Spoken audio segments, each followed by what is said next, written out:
Assalamualaikum warahmatullahi wabarakatuh. Perkenalkan, nama saya Nurjanisar Ismail dari kelas M03.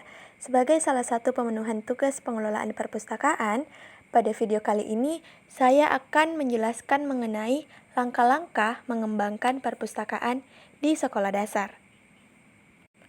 Berdasarkan dari sumber perpustakaansekolah.com, ada 8 langkah dalam mengembangkan perpustakaan di sekolah SD. Yang pertama, dengan menentukan ruang perpustakaan. Setidaknya ada 3 pilihan dalam menentukan ruang perpustakaan sekolah.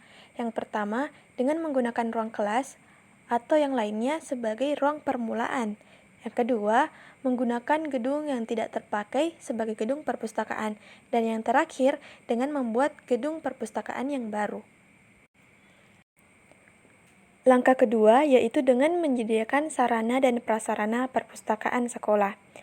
Sarana tersebut dapat berupa penyediaan rak buku, tempat baca, dan penyediaan sarana administrasi. Langkah ketiga yaitu dengan membuat katalog atau daftar buku yang akan dijadikan koleksi perpustakaan. Tentunya dalam sebuah perpustakaan itu harus memiliki sebuah koleksi yang sesuai dengan kebutuhan penggunanya, yaitu guru dan siswa. Salah satu contohnya yaitu koleksi novel untuk menunjang mata pelajaran Bahasa Indonesia, mata pelajaran IPA, ataupun mata pelajaran seni dan mata pelajaran lainnya. Langkah selanjutnya yaitu menyediakan koleksi buku perpustakaan. Dalam sebuah perpustakaan, pasti tentunya memiliki sebuah koleksi, dan koleksi tersebut harus segera diperbarui minimal 1 kali dalam setahun.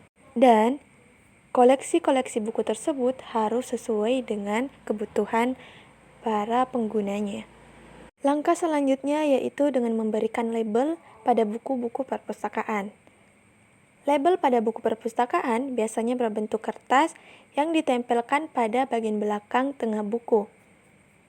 Pemberian label ini bertujuan untuk mengelompokkan buku berdasarkan rak, nomor urut buku, dan pengarang, sehingga setiap orang mudah mencari dan menemukan tempat di mana buku tersebut berada.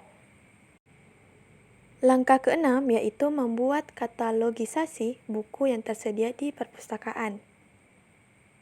Pembuatan katalog ini cukup penting karena untuk memudahkan pengunjung dalam mencari buku yang mereka inginkan. Katalogisasi bisa menggunakan buku tulis ataupun komputer. Yang jelas, berupa tabel atau garis-garis yang berisikan nomor, rak, kategori mata pelajaran, judul, dan label. Langkah ketujuh yaitu menyediakan buku tamu atau pinjaman perpustakaan. Nah, bagi kalian yang sering datang ke perpustakaan, pasti terlebih dahulu mengisi buku pengunjung. Nah, buku pengunjung ini berfungsi untuk mendata para tamu yang berkunjung ke perpustakaan. Sementara buku pinjaman untuk mendata para peminjam buku di perpustakaan tersebut. Untuk itu dapat dibuatkan tabel yang berisikan nama, alamat, label buku, tanggal pinjaman, dan tanggal kembali. Nah, dan langkah yang terakhir yaitu dengan membuat kartu perpustakaan. Kartu ini bisa dibuat secara manual maupun elektronik. Dan kartu ini merupakan salah satu syarat jika ingin meminjam buku di perpustakaan tersebut. Jika siswa ingin meminjam buku di perpustakaan, maka siswa tersebut harus memberikan kartu perpusnya kepada petugas administrasi. Kemudian, barulah dikembalikan kembali jika buku yang sudah dipinjam dikembalikan di perpustakaan semula. Nah, itulah tadi 8 langkah dalam mengembangkan perpustakaan di sekolah dasar. Semoga video ini bermanfaat. Lebih dan kurangnya mohon maafkan. Saya Nurjanisar Ismail pamit. Assalamualaikum warahmatullahi wabarakatuh.